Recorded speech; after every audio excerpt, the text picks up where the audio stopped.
COVID-19.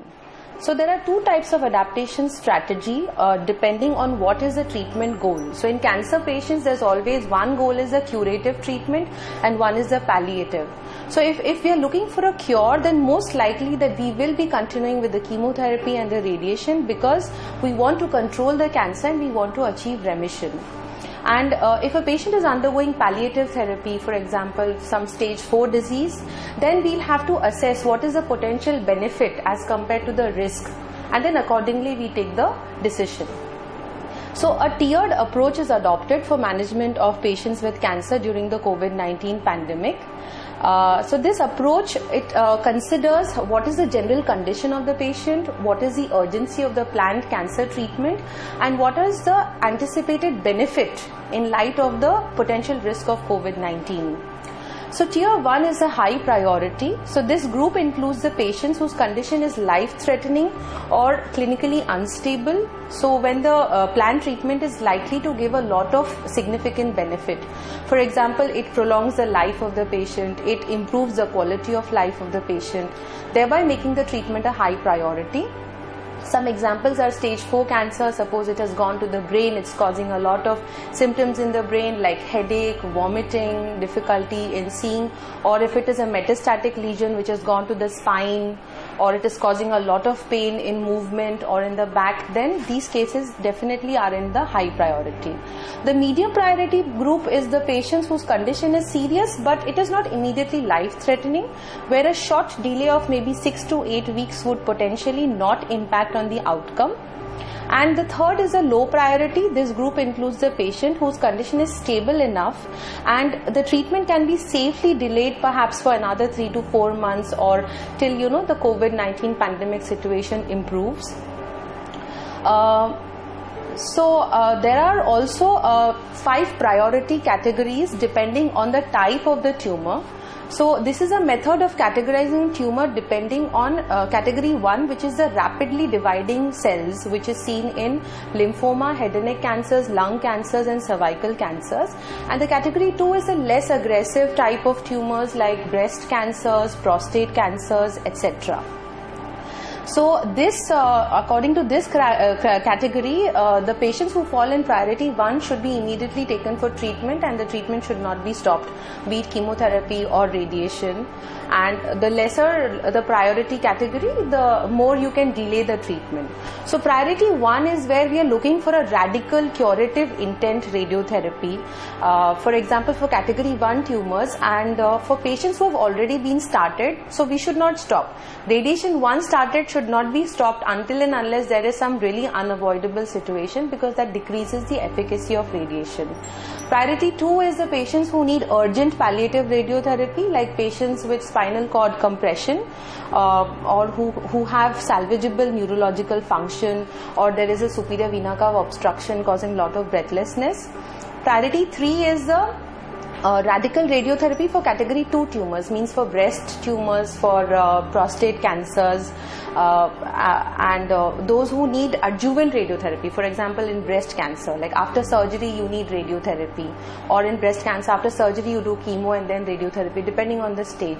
So all these patients fall in the priority 3. Priority 4 is a palliative radiotherapy if that would reduce the need for further interventions.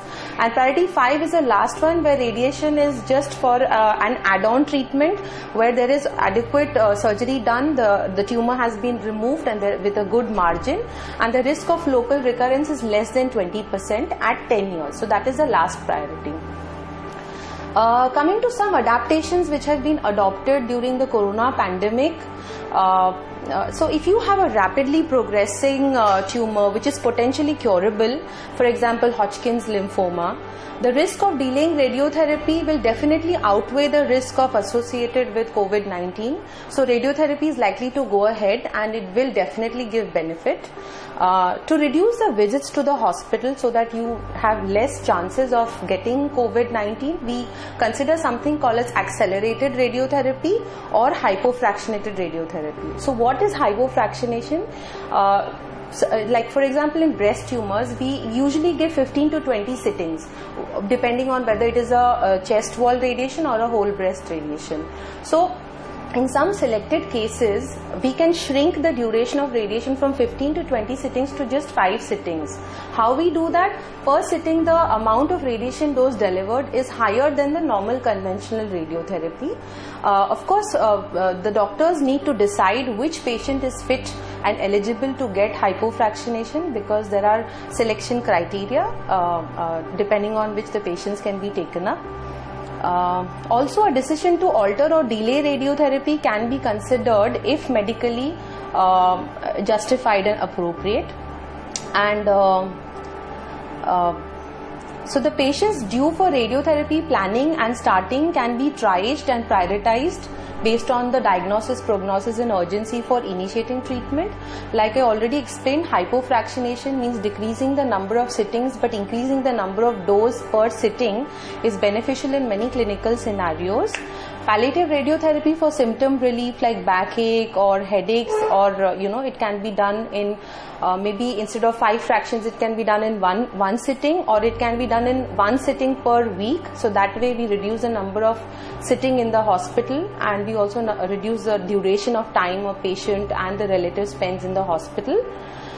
Patients with infective symptoms but who are negative for COVID-19, or patients who have cough and breathlessness due to the illness may be allowed to continue the radiotherapy with adequate protection, that is with mask and social distancing. Patients with suspected or proven COVID-19 infection who are symptomatic, radiation will need to be delayed and stopped until the patient improves and recovers. And in selected patients who require prompt initiation or continuation of RT, radiation can be allowed after observing the necessary precautions. The decision to use concurrent, like with radiation, there are some tumors where we give weekly chemotherapy, or we give sequential chemotherapy or immunotherapy. Those things can be delayed because that leads to further weakening of the immune system and making the patient more prone to COVID-19. Age is a very important factor. More the age, higher the chances of developing serious infections due to COVID-19, and also existing comorbid factors like having diabetes mellitus or hypertension, they increase your chances of complications if you contract COVID-19. And coming to the machine area, after each patient, we usually sanitize the whole machine room, the couch, and then only the next patient is allowed after the existing patient is exited from the room.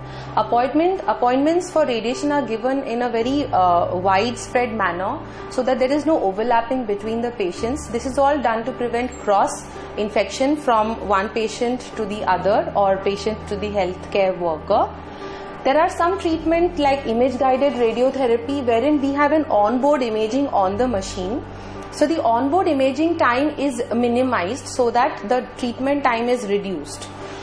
So for that we can minimize, like maybe we can do just weekly once an onboard imaging rather than doing alternate day or once in 3 days.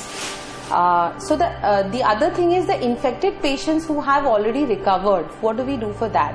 Infected patients who have recovered are treated at a separate time slot with all the necessary precautions for the technologists and also the other care providers to minimize the number of people exposed. So there are lots of updates and informations related to COVID-19 infection, and the mode of spread are displayed and they are broadcast in our patient waiting area to increase the awareness amongst patients and the relatives. I will be posting more updates and questions